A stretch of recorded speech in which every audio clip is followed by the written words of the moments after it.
future, decentralized finance, decentralized health, and decentralized economy. So if you want to keep tabs on all those, make sure you hit like and subscribe to SingularityNET and keep tabs on their announcements for future lectures. So I'm Gabriel Axel, and basically I'm launching here with SingularityNET a web series where I'll be talking about the implications of the SingularityNET on consciousness in general, and how a deeper understanding of consciousness can offer insights into new ways of thinking about AI and vice versa. So one of the things that we'll be talking about in this series as well, which is a subject that I'm passionate about and is not very often touched upon, is how to personally prepare for the singularity. There's always a lot of talk about, the external aspect, the technology, and how we as a society or as a culture can change the singularity in some way, maybe through decentralized technologies at a kind of material level, which is what SingularityNET is excelling at. Fortunately, SingularityNET is also very bullish on the consciousness aspect. As you know, CEO Ben Goertzel writes a bit about this personally on his own past writings and his blogs, etc., as do I, and we've collaborated. So here it's an honor and pleasure to share with you a bit of my research and the kind of story that drives the merger of consciousness and the singularity and singularitarian technology. So I'm going to hit a share screen here and we'll get right into today.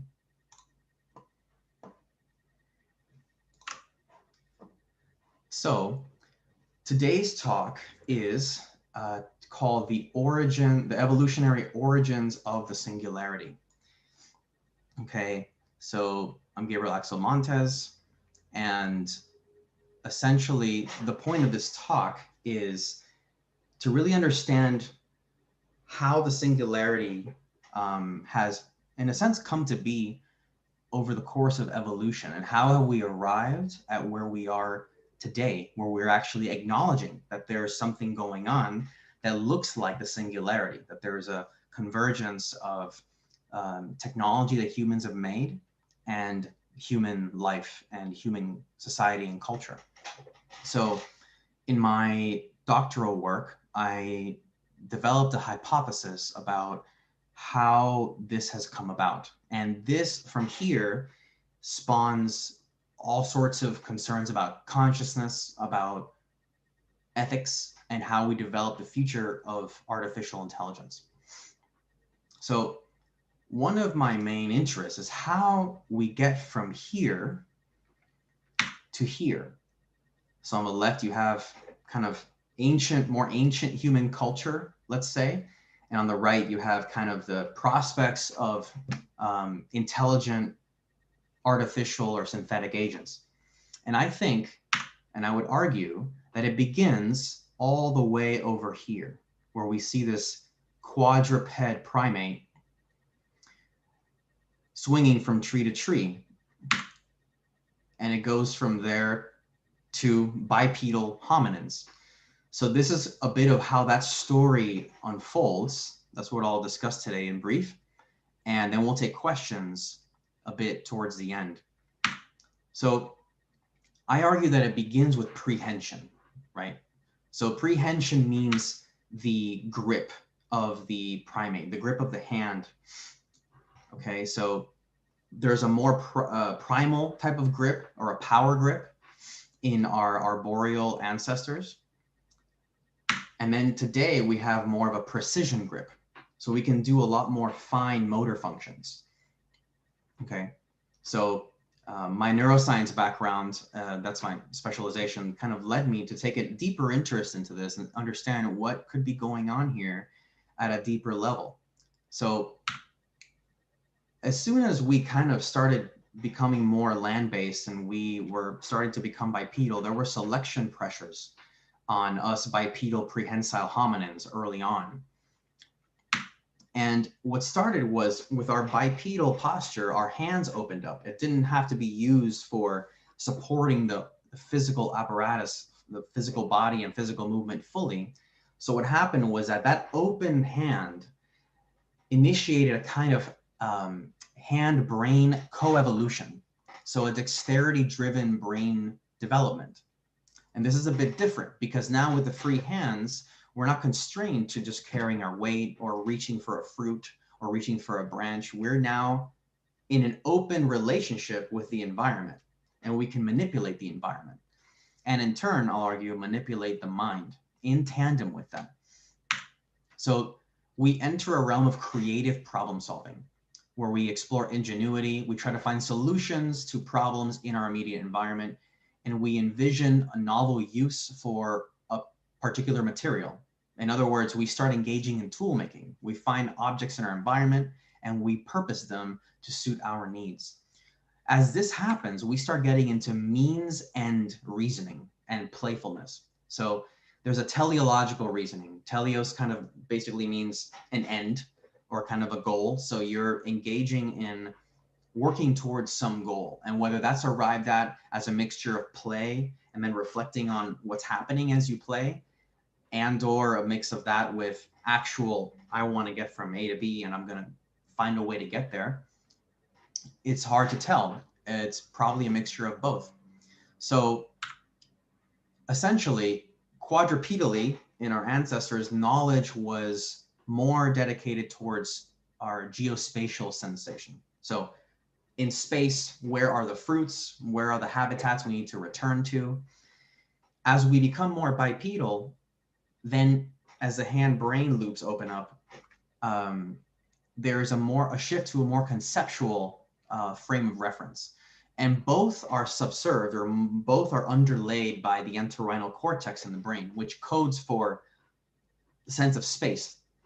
It's been shown that the entorhinal cortex not only maps sense of space, but it maps concepts as well. So this formerly exclusive sense of space for geospatial navigation was then co-opted in their entorhinal cortex for conceptual reasoning and conceptual mapping. So as we start to engage with tools, we start to see the dawn of objective thought, and we become more utilitarian. As we are playing with tools and we try to find a way to become more efficient in a particular task, we develop consciousness about self and other. So there's something called the free energy principle. You can look it up later, but essentially it means that we're trying to minimize the sense of entropy in our experience. So the sense of disorder or constant surprise. We want to find homeostasis. So an agent, or a being, an entity, is a homeostatic entity in an entropic or disorderly or chaotic world.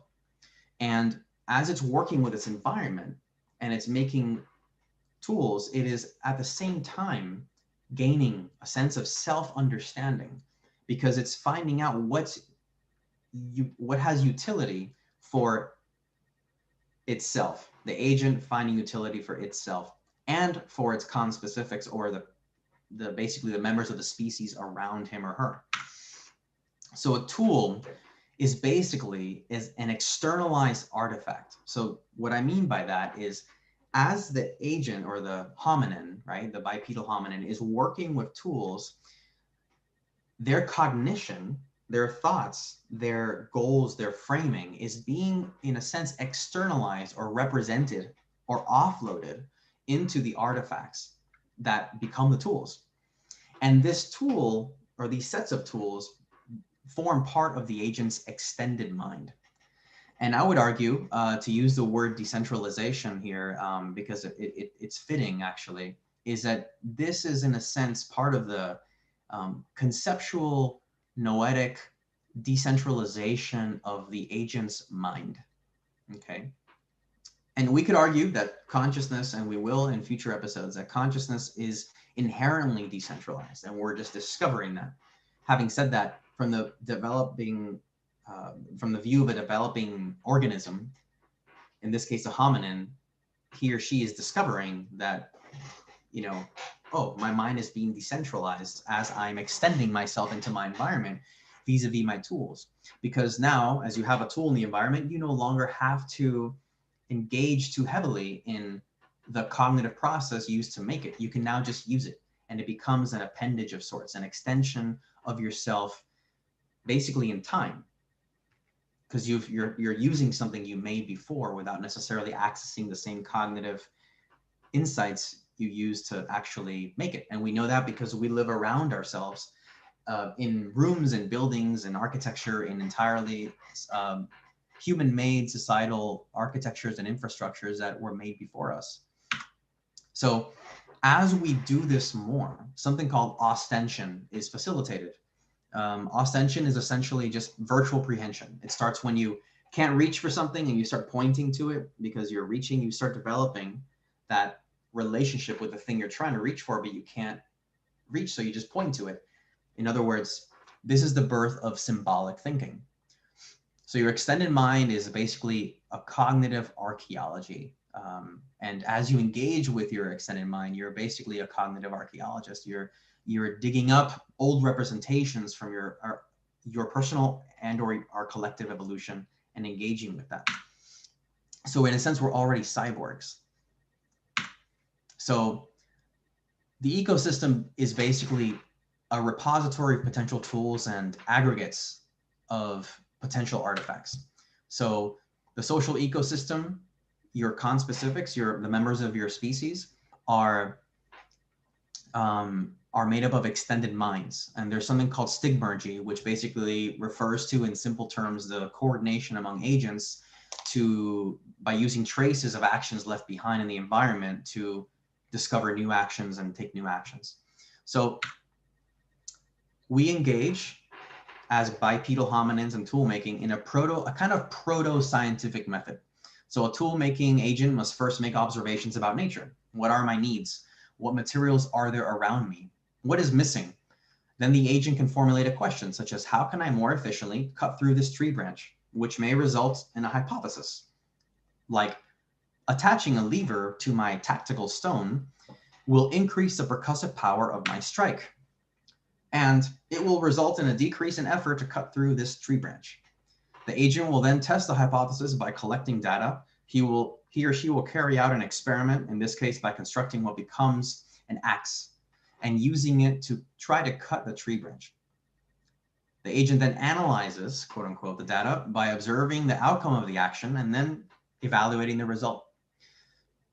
The agent may then go off to engage in tool use with his or her freshly minted axe, a form of replicating results. The agent may have even his or her results peer reviewed by sharing this new tool with his or her peers, having them test it out, or perhaps having them replicate the axe or by making their own, which may potentially falsify the agent's findings. So you could see how there's a proto-scientific method, observations, questions, and so on and so forth.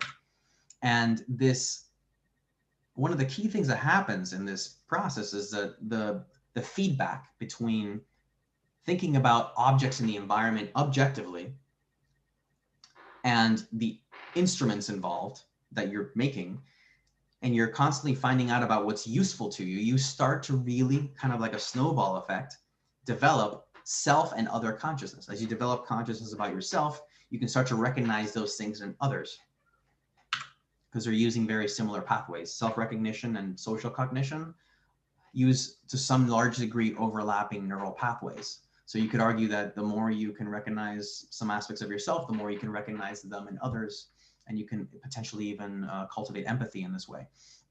So this, I'm going to oversimplify here for the sake of time, but this general premise then, through snowballing, gets extended to turning an axe to a calculator to AI today, because there's quite a leap there. You can imagine the process of actually going through the cognitive transformations. You externalize enough of your cognition in the environment, and then you offload enough cognitive bandwidth so that then you have more availability of cognitive bandwidth within yourself to make new tools. And you're piggybacking on the tools you've already made. So over the course of collective human evolution, we can go from an axe to a calculator to artificial intelligence. And so these arrangements of artifacts in the environment afford incremental self-reflection and self-knowledge. The more that we can externalize, the more that we have a scaffolding around us that we're born into, that we can quickly learn, and then provides kind of a leg up for our own development. So then we get to kind of modern science and this the kind of field of biomimetics, which is trying to create, solve engineering problems by leveraging biology. So the translational impact of any data accumulation in science is not necessarily assured. In fact, the translational gap, this is an empirical finding, the translational gap between something that's discovered in a lab and it being applied to, say, modern medicine is not 1 year or 2 years, but 17 years. So there's a lot of work being done for relatively little translation. And that's for very, pretty quotidian or mundane reasons. We just have to essentially sift through all the things that are discovered and find out what is worth implementing in a systemic way on an evidence-based basis.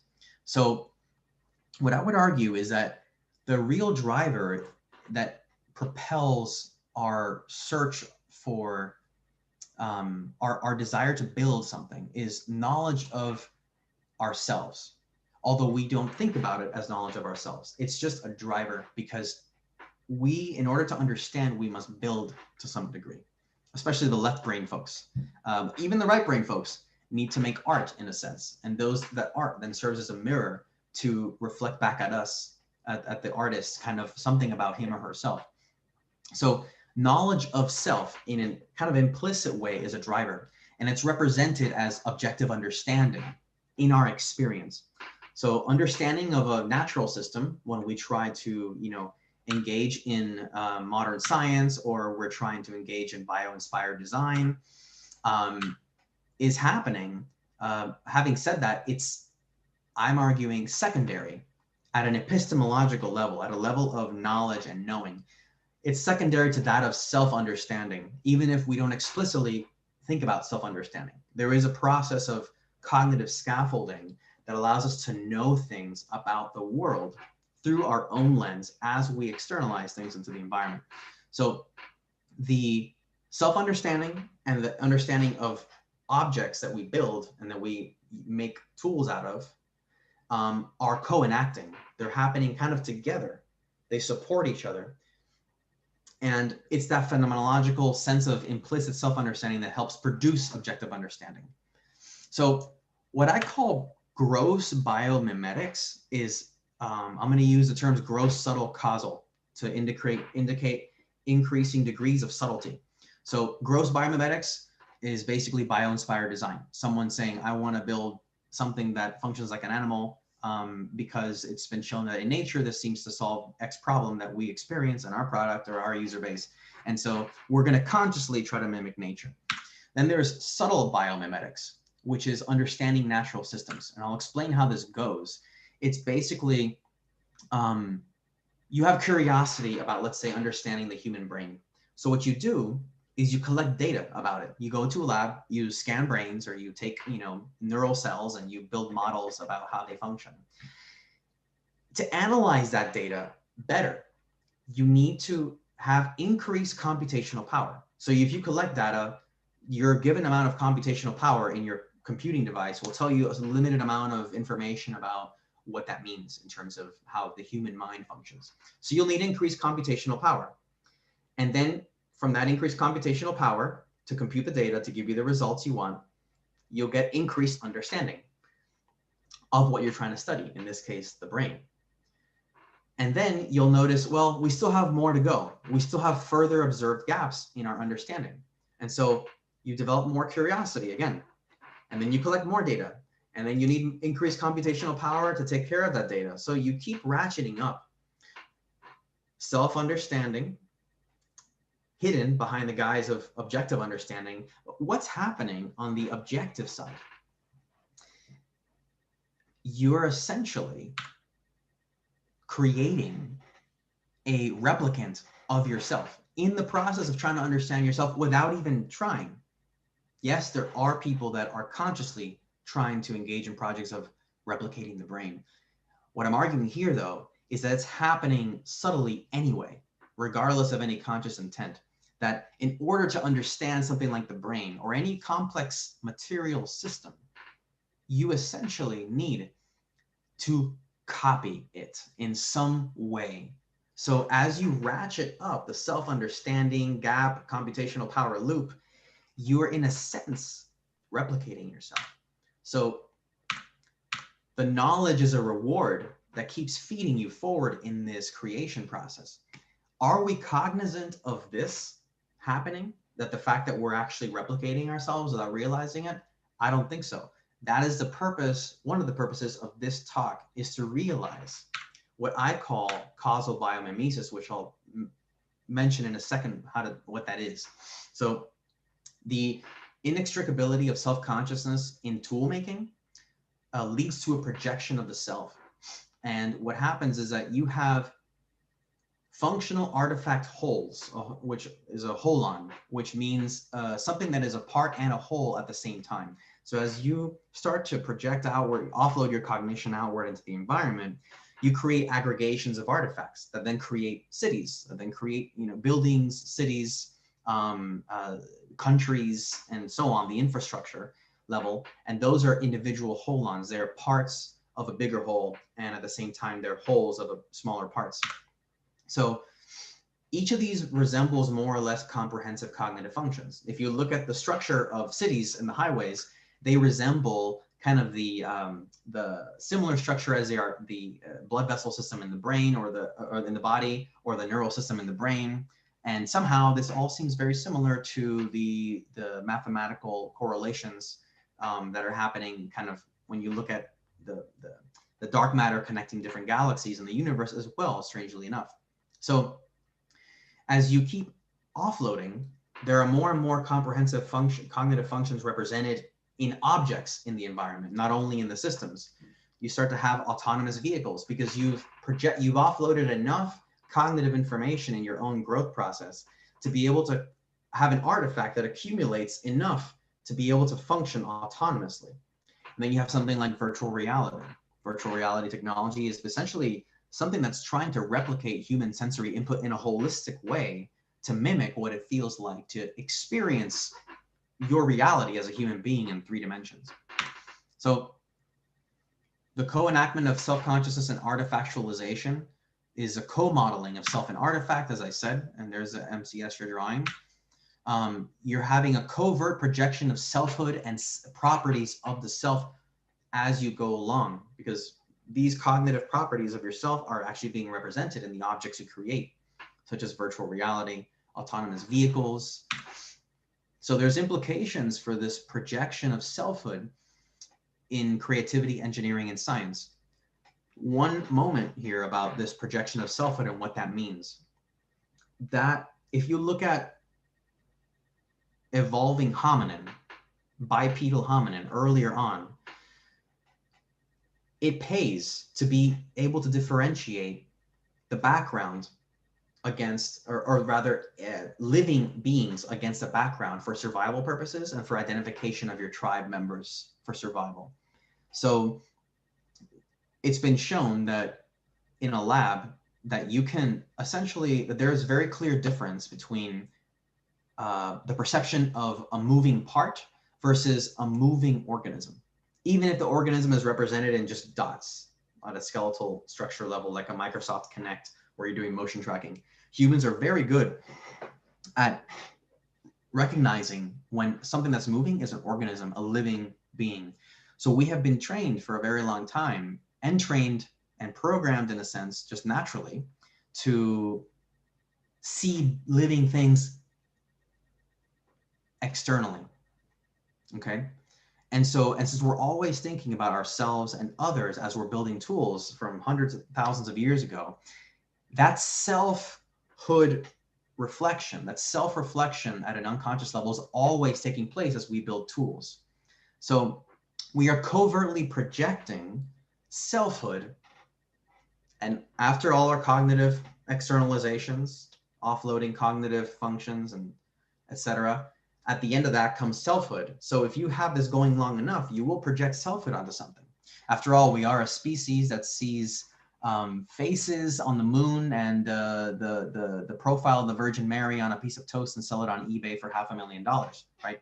Has happened actually. So if we're that kind of species, can we really remove projection of agency out of our system? And we do it all the time when we try to make up explanations about why things happen in the world. We We invent theories about how maybe XYZ groups are behind it. Maybe there's a conspiracy, maybe so on and so forth. It's just part of our nature to see group and self behind everything. And so a way of simplifying, of coarse graining our intelligence, coarse graining as opposed to fine graining, coarse graining reality to make it understandable for us humans, limited and gifted and beautiful species.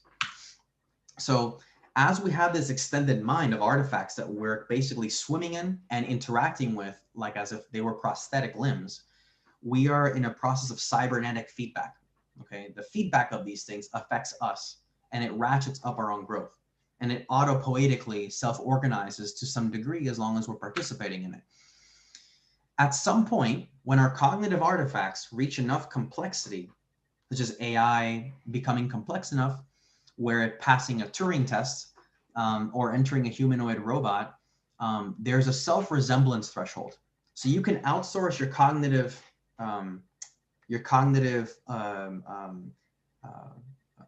intelligence or cognitive functions to a certain degree into a calculator, but you never think the calculator is like you, really. It's just a part of your brain is in that calculator, the ability to calculate simple mathematical functions.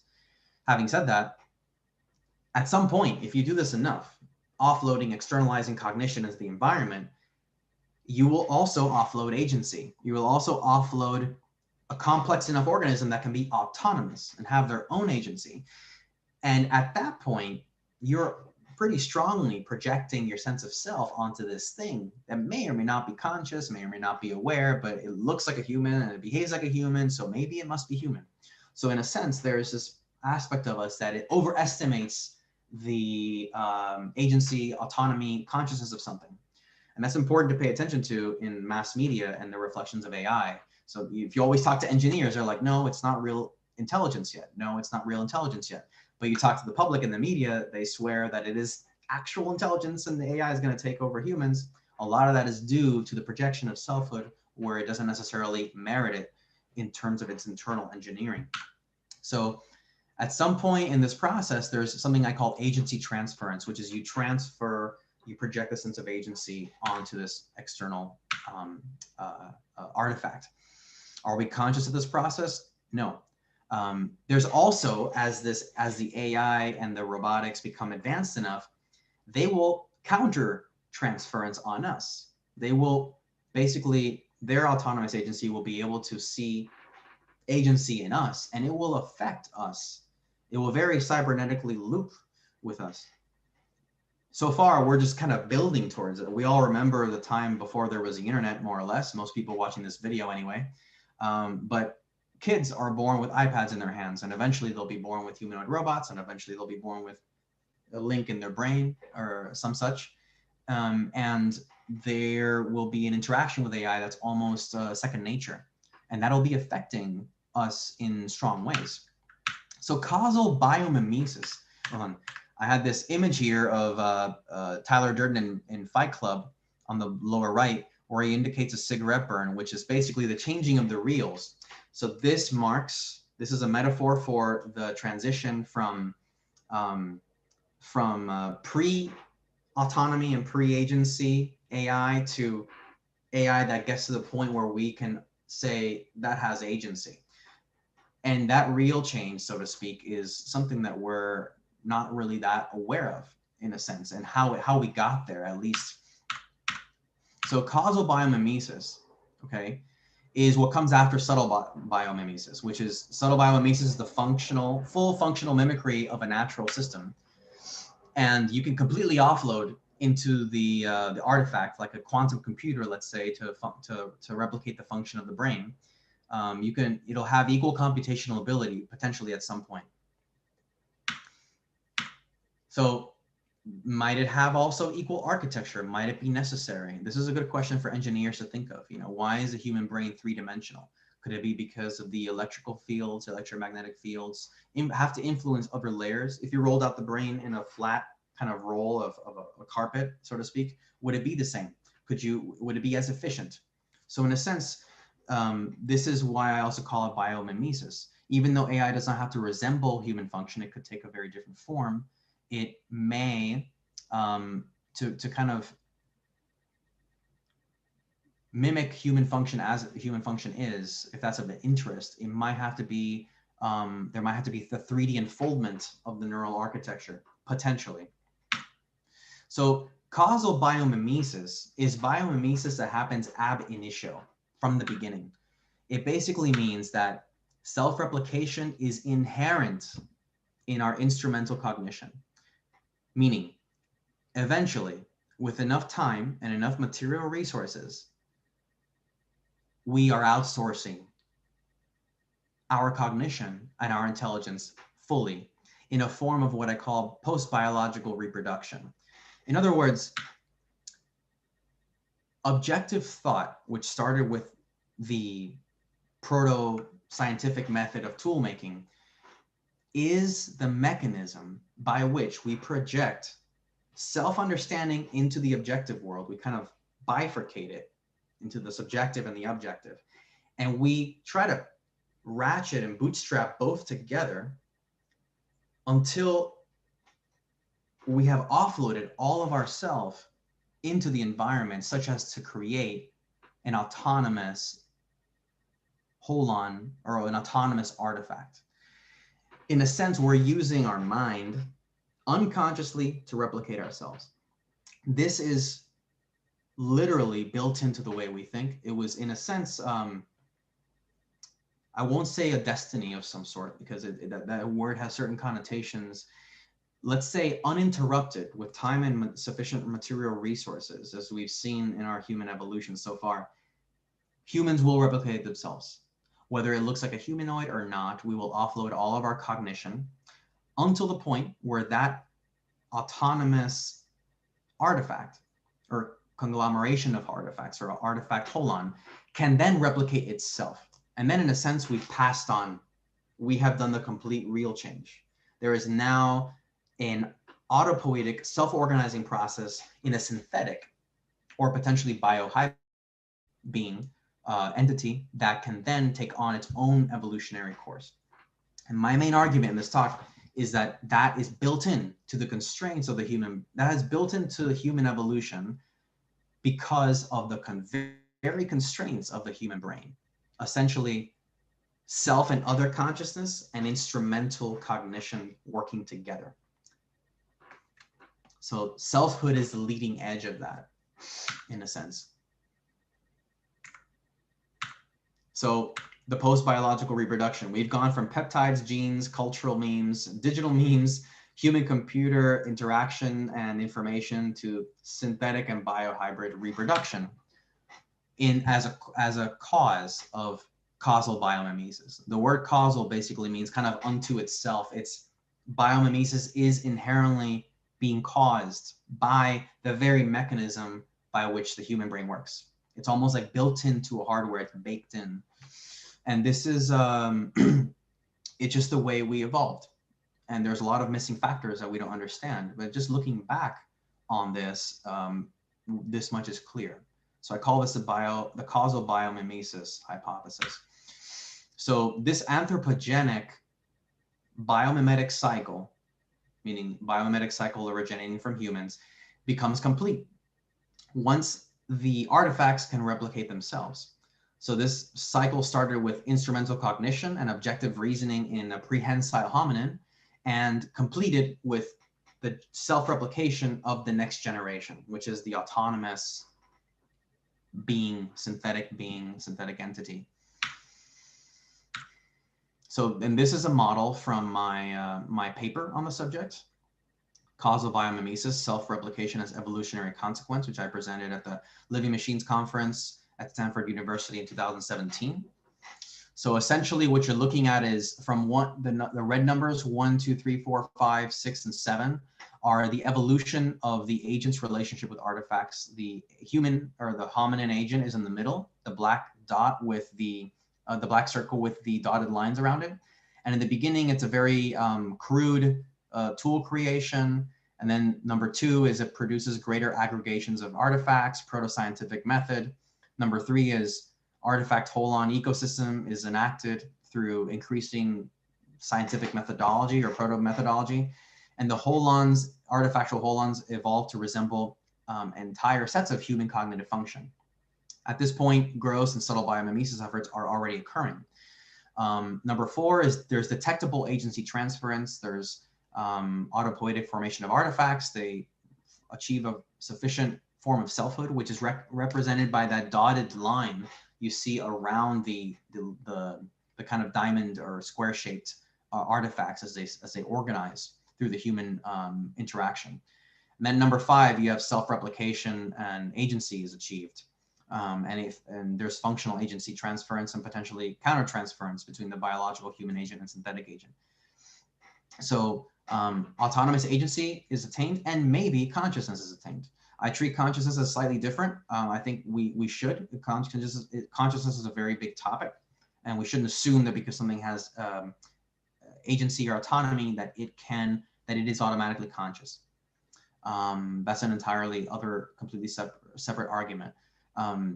Number 6 is a scenario where there's a biohybridity, which is the dark purple, the dark black kind of half is kind of representing the biological aspect, and the left side where it's kind of this kind of apple pie cut shape is basically the synthetic being. So there could be a biohybrid mix. And the reason I put these here, these 6 and 7, A and B respectively, is because we don't know which will happen first. Will autonomous synthetic agents or artificial agents replicate themselves first on their own, or will biohybrid agents be the first to replicate them? So cycles 1 through 7 constitute a complete biomimetic autocatalytic cycle.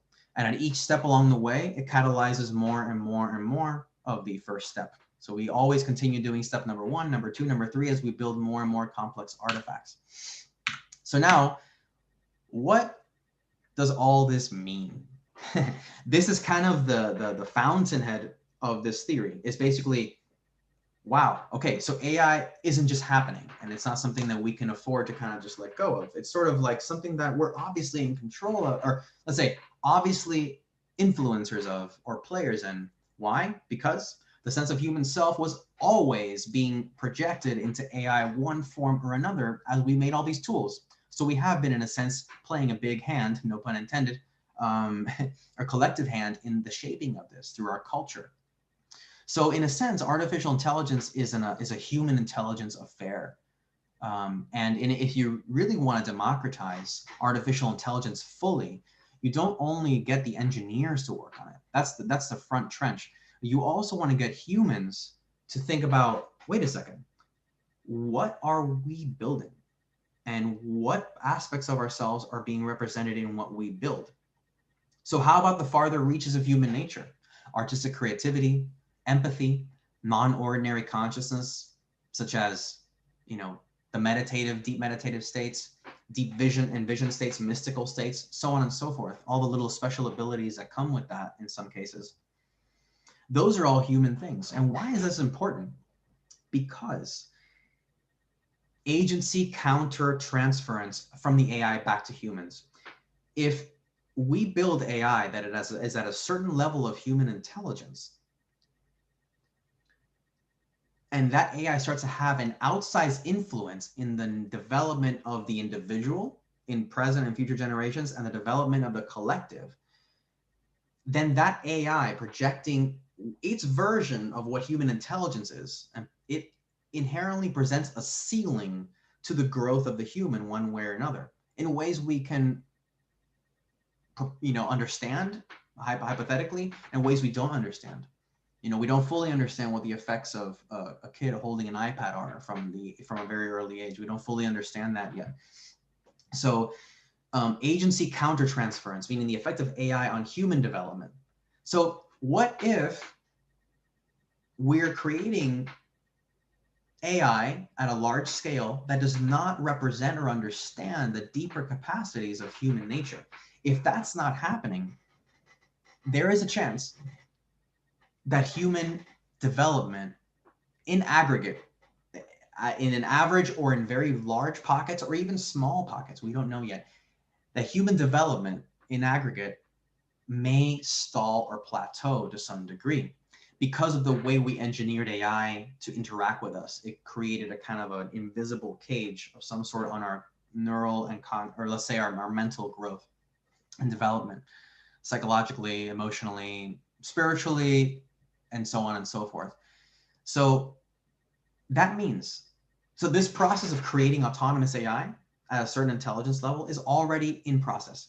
If that's already being propelled by big tech, a lot of money, et cetera, to build this as fast as possible, and humans aren't having a very big say, our values aren't represented in a very comprehensive way, or at least large enough to speak of the variety and the beauty of human culture and nature, then there's actually a limited time window, arguably. If you look at it from a linear perspective, there will always be small human cultures that can work on this on indefinite timescales. Having said that, there is a limited time window. And that's why we have to put our fire under our butts a little bit here, quite a lot actually, to represent the farther reaches of human nature as fast as possible, to discover them, meaning to value them, to realize how important they are because of this potential ceiling that AI countertransference works on us, to actually learn about them for our own sake, even if you're not an engineer, just get into this stuff. And we'll talk about that in future episodes. And then to actually start building it, right? To get into it and to represent it in AI. So humans are playing an active role. Even if we're not replicating consciousness, we are replicating agency that has power over us. There's a limited time window because of the bidirectional effects of AI and humans on each other. And we must, I argue, with the most pressing certainty, we must unearth and value our undiscovered abilities. And this is whether you consider yourself a spiritual person or not. We all know that there are certain things that are in humans that are simply not in AI, even if AI became aware of itself. And it's arguable and likely that the power of AI to exert agency will far outpace its power to self-reflect. So we must get on this because there's direct ethical implications of this causal biomimesis trajectory. And hopefully we'll do it sooner than later, because what if this changing of the real from humans working on AI to AI working on itself happens so fast and exponentially grows well beyond Moore's law in a way that we won't be empowered to take care of. So thank you, fellow bipeds, fellow humans. So I'm going to take questions now, and I have a nice long list here. Before I do that, please remember to like and subscribe to SingularityNET. So we'll be doing more talks on how to prepare for the singularity, and that at a personal level, and that includes how to value these deeper parts of ourselves, how to actually awaken the nervous system in a way that allows you to process more signal through it, so that you can experience more of reality and you can learn to think beyond the coarse-grained intelligence that is kind of the default sustaining level in most humans. So please, if you want to learn more about my research, if you want to check out the Causal Biomimesis paper for the more academically oriented folks in here, or if you just want to have a read, go to neuralaxis.org. You can find me on all socials at Gabriel Axel, and I'm also a musician in addition to being a neuroscientist and educator. So you can find some recent music there. And I should also mention that I am a mind-body educator. So I do literally, I am basically kind of my lifelong project as a Rosetta Stone between neuroscience and the ineffable experiences of non-ordinary consciousness and mind-body practices. So let's crank through some of these questions as much as we can. Is decentralized consciousness somehow related to panpsychism? Well, great question. I purposefully avoided that topic because it's another fascinating topic, and we can talk about that in a future decentralized consciousness episode in this series, because there's a lot to say about that. As I alluded to earlier, consciousness is actually quite decentralized. When you take an agent who is basically trying to maintain homeostasis and trying to, avoid dying, avoid too much surprise and too much chaos and entropy, it is going to inevitably simplify its perception, its interpretation of the environment. So our human constraints, our five senses, survival drives, everything that, as far as we could get with our open two hands. What if we would have had other kinds of limbs and other kinds of sensory apparatuses that maybe we would be more evolved now than we were before. So all these things are conditioning us. All these sensory mechanisms are conditioning us to have a limited view of reality. So I would argue that that makes consciousness appear centralized in the body. And I have argued in one of my papers that, my academic papers, that the idea that consciousness is inherently limited to the body is a fallacy, based upon the fact that the senses are constantly converging here. So the statistical illusion of it always occurring here, or the statistical reality of it always occurring here, gives the illusion that it is inherently here, but that's only appearing that way because of our actual nervous system constraints. So how can I decentralize consciousness, lay grounds for AI's understanding of morality? Well, yeah, that's kind of what SingularityNET is in a sense working on, and part of that starts with you, the human intelligences that are sort of following SingularityNET's development and the development of AI everywhere. You're not by any means passive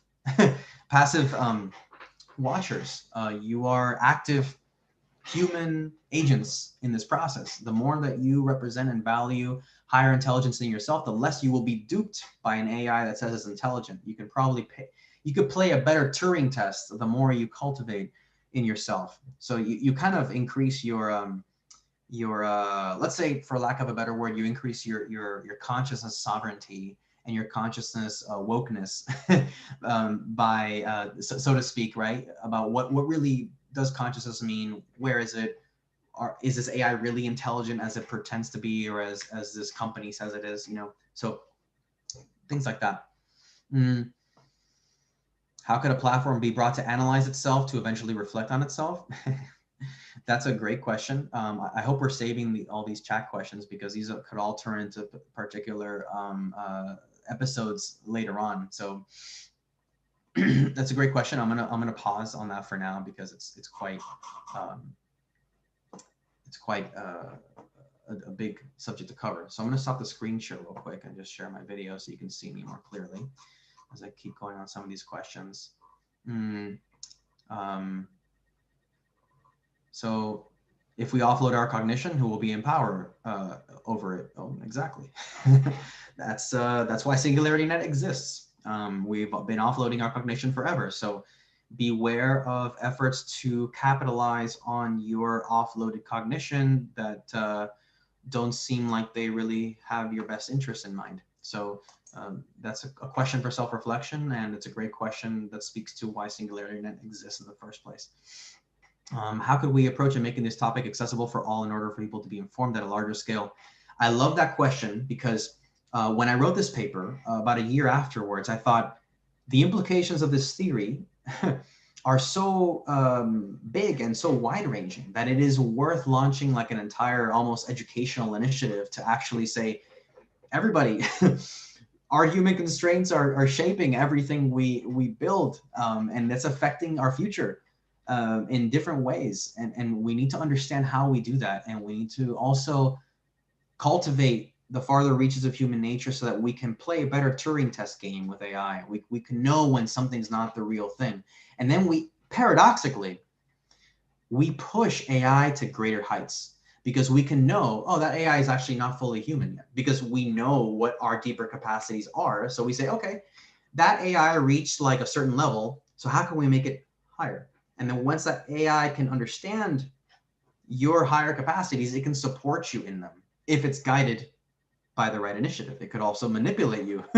So then again comes the question, it's a constant evolution. You need the right people, the right players, let's say, the right intention. Altruistic, beneficent intent is very important in everything you build and all that you do. Contemplate that, and we'll talk about it another time.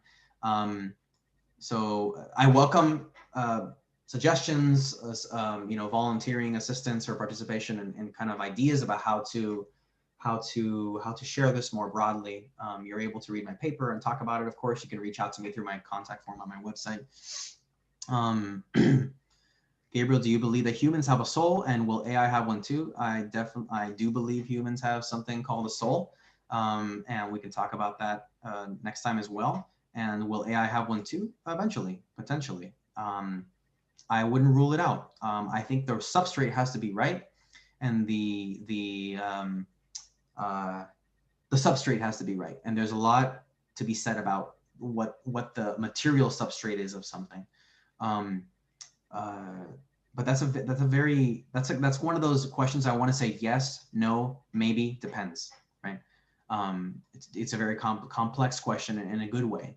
So I try to stay non-dogmatic about it and stay open about it and just say, well, what factors might create it, what factors might not. Do you practice any specific types of meditation? Yes, many types. Qigong, non-dual, focus meditation, Tantra Kata Yoga, Pencak Silat, Indonesian martial art,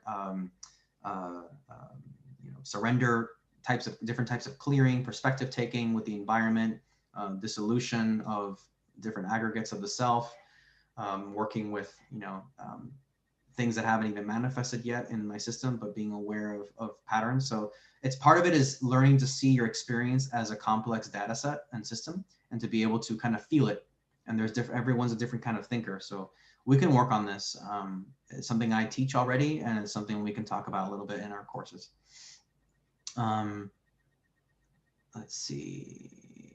Do you think AI and space travel will go hand in hand in the proactive human evolution process of choosing to leave the forest instead of a reactive evolution? Yes. I'm very much this is my personal perspective. There's many perspectives, of course, and I respect many of them. Is that we can explore outer space and make our Earth a better place and human culture a better place at the same time. They're inherently not mutually exclusive. What makes it potentially problematic is the kinds of efforts and the ways in which we're engaging with outer space. And if those resources if there's too many resources going to that and not enough to just raising the basic level of human well-being globally, if there's that imbalance, it kind of makes you wonder, well, why can't we have both? And why is this happening? So then you have to understand, how global systems of capital work. And that's also a never-ending subject as well. But both are welcome and a part of our future. And I think raising human consciousness and raising human welfare and well-being on Earth is important, because the more people that are empowered in themselves, the more likely it is that we will have a prosperous human base to be represented into space, into intergalactic civilizations and so on. Imagine if what makes it out to space is only the value sets of a certain subset of humanity, which is more or less what it looks like is happening, but it need not be the case. So rather than saying no to the whole endeavor, I just say, well, let's see how we can make it better. And is there, at a certain point, do we want to, throttle that in some way or propose to?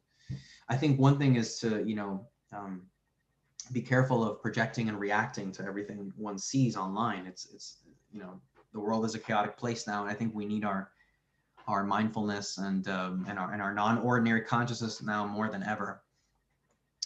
So there were questions I skipped. I don't want to go over time. I think I am possibly reaching up to the end of my time here. No fatigue is necessary. Let me see. You can continue. Sure. Yeah. So let me see. I know there's a question I skipped over.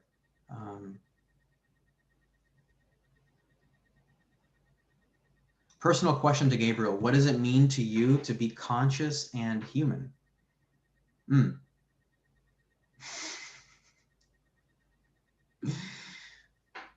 What a question. Well, consciousness and awareness are, I would argue, not the same thing. I think being human is a precious thing. because of the ability to self-reflect that we have on the nature of consciousness and the nature of what we're made of at a material level. Biologically, we can reflect across time and space.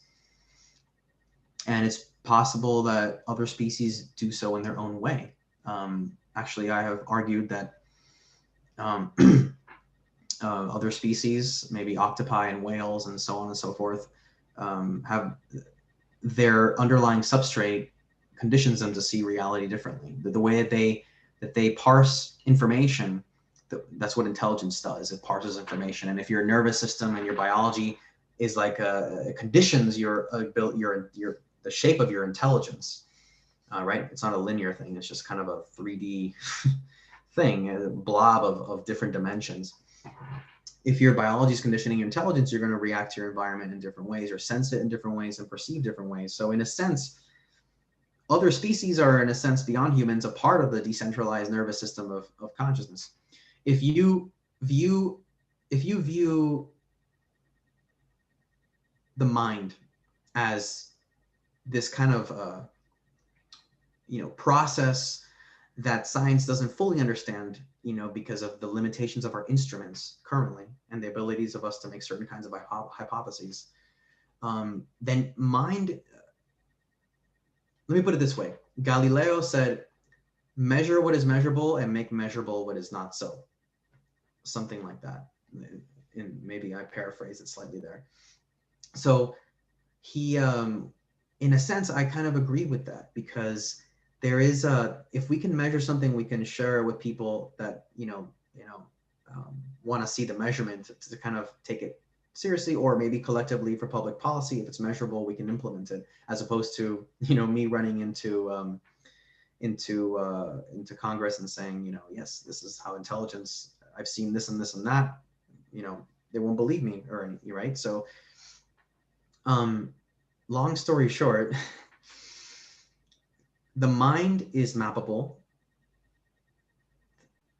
Experience is a product of your underlying biology and your underlying neurochemical soup that's running around in your bloodstream and your organs. I view the brain as an executive producer of consciousness, not necessarily the source of mind. It is like a node of emitting awareness that then the brain conditions, just like an octopus's nervous system conditions its own awareness. So what does it mean to be conscious? It's really hard. I find it hard to answer that question, because I find it very valuable to kind of experience being conscious and kind of enjoy that as the virtual reality that, evolution built humans as a virtual reality apparatus. In a sense, we are the product of something else. There have been singularities before us, multicellular organisms, a mitochondria coming into cells. That was a mini singularity. How did the cell experience it? There was a question about panpsychism earlier. I think in panpsychism, a lot of the proponents tend to think about it. I have difficulty not anthropomorphizing consciousness. I personally find no reason to not believe that there is a proto experience in all of matter, because I find it to be coupled inherently. There is a kind of an experiencing throb, right, or a pulsation in all of consciousness that experiences itself in some way. Even if it's a proto, it doesn't really realize that the atoms can experience themselves, but in ways that they're very hard to grok from a human level. I think for that, one needs to train themselves to relax the chattery mind and just be with something. And then that being gives you a sense of empathy about what that might be like. What it might be like to be a dog or a cat and feel from their perspective. And so there's kind of like a value in just experiencing these things first before we kind of double down on what the theory or what the facts are.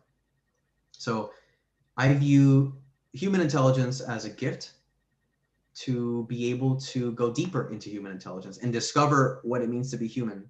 And if you want my answer, it's a horizon. It kind of never ends. There's just no end. There really is no end, because once it's ending, then the body dies, and does consciousness continue or not? If consciousness is not localized to the body, then we can reasonably hypothesize that it could be localized holographically or non-locally, and so on and so forth. And there's some kind of experiential nature to that, whatever that might be like. And I have more ideas than I'm kind of letting on that I have. I tend to pose like kind of information or insights as questions, because in the end it becomes another question to go into the horizon with. So yeah, so I have to say I'm excited about this series. I think we can go quite deep. It's as deep as we have time for, and as deep as it makes sense to go. Anyone is free to contact me on my socials or my website to ask me about what I teach, etc. But I think the SingularityNET channel is a good avenue for us to start, because a lot of us are AI heads, AGI zealots maybe, and I think this is a topic worth exploring together, organically. So again, follow me on social, follow SingularityNET to keep track of this, hit subscribe, like the video, and so on and so forth.